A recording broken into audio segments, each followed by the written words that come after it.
Plymouth, Massachusetts and its Pilgrim re-enactors are going all out this summer for the Pilgrims' 400th anniversary. Historic tours, seminars, workshops, dramatic musical, and actually reenacting the landing in front of Plymouth Rock on Tuesday, June 30. Paul Jaley of the Plymouth Rock Foundation will even preach an old Pilgrim sermon.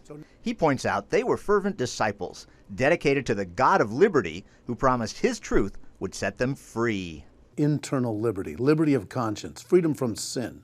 That's why they said that God began to reform their lives by his grace.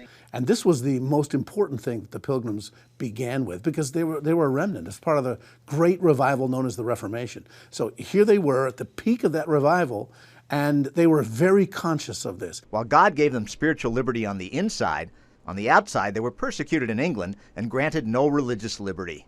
They saw potential for that liberty in the New World. After storms blew them to an isolated coastline, the Pilgrims had to come up with their own form of government and gave the future America civil liberty in the form of the Mayflower Compact.